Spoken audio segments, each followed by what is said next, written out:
Have you ever had a session with a life coach, or have you ever listened to a motivational speaker?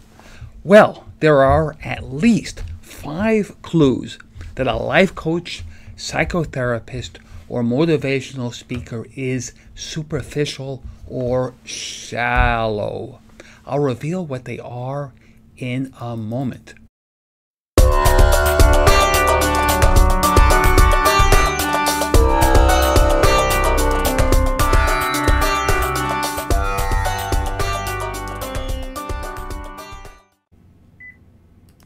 Greetings, I'm Dr. Mark Dilloff. I offer spiritual life coaching, philosophical counseling, career counseling, and more. Anyway, the first indication that you're a life coach, executive coach, or psychotherapist is superficial is if he or she makes a fetish about being positive. They're really just cheerleaders preaching the gospel of positive thinking. Related to this is the so-called law of attraction. It contends that simply giving off positive vibes will lead you to fame and fortune. If you let childish magical thinking be your guiding star, then you're in for trouble. And positive thinking is magical thinking. Coaches who espouse the virtues of positive thinking waste their clients' time and money and stunt their growth. The second clue that your life coach is shallow is that he or she essentially becomes your manager, having you create actionable goals. Scheduling, time management, and accountability are seen as a panacea. Consider, for example, that your coach has a client named Ellen, a woman in her 40s or 50s, who would like to become a novelist. The coach addresses her client. "Hi, Ellen. How did your week go? Did you complete the first chapter of your book?" Ellen confesses that other goals distracted her during the week. Coach and client then discuss goal setting, time management, and establishing priorities, whereupon Ellen promises to do better next week. The problem is that Ellen, having externalized or projected the qualities of diligence, drive, and determination onto her coach, fails to develop in herself the tenacity and willpower she needs to be successful.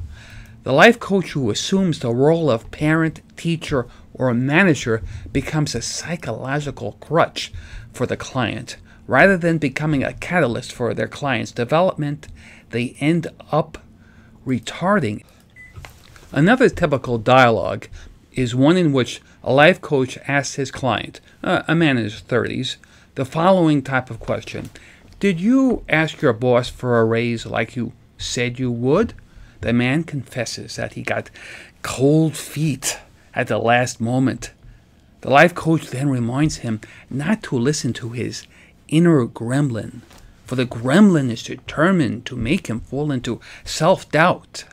It's shallow to think that self-doubts can be overcome by giving them a silly name, or by simply ignoring them, or by seeking to build up a person's self-esteem in the hope that it will act as an antidote. What makes such efforts shallow is this: self-doubt is not a malady, but rather a doorway into the enigma of who we are and the mystery of life. That is why a life coach or a psychotherapist who attempts to alleviate a person's self-doubts without having explored what these self-doubts are really about does the person a disservice. Okay, here's the fourth clue that your life coach is shallow.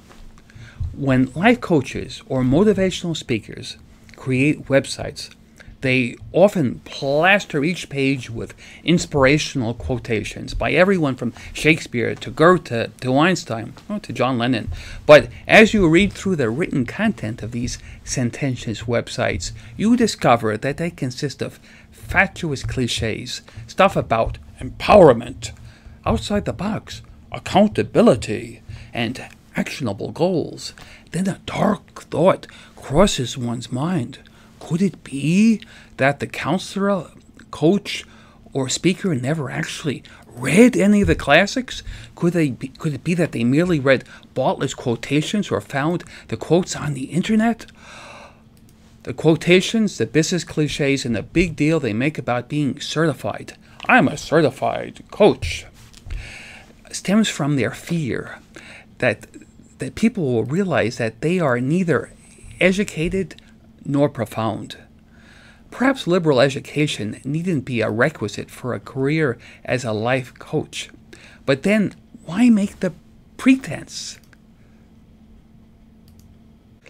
And here's the next clue.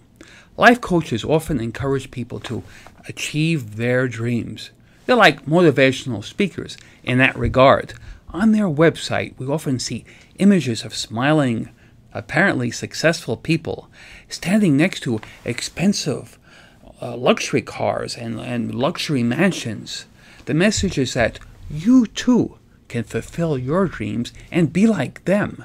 Now, there's much to be said for seeking to improve one's lot in life. It's part of the American dream. But what these coaching websites appeal to is something quite different. Namely, the fantasy that by means of certain personal and situational changes, one can attain a carefree existence, forever free of woe and care. The profoundest thinkers regard the notion that life should be spent fulfilling one's dreams as opposed to awakening from one's dreams as really shallow stuff, as shallow as a puddle. So, there you have it. 5 signs of shallowness amongst life coaches, therapists, and motivational speakers. And there are probably other signs as well. And of course, there are exceptions. There are life coaches and motivational speakers who aren't shallow at all. Indeed, who are intelligent, insightful people, but most are shallow. And now for a commercial. I offer coaching, but it's not designed to help you to achieve your dreams, but rather to awaken from them so that you can achieve self-realization, emotional freedom, and the inner calm that comes from deep insight into life. My office is in Louisville, Kentucky,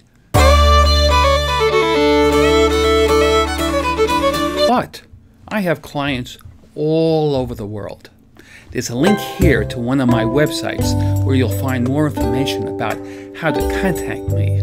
I travel a bit, but you can reach me anywhere. I look forward to hearing from you.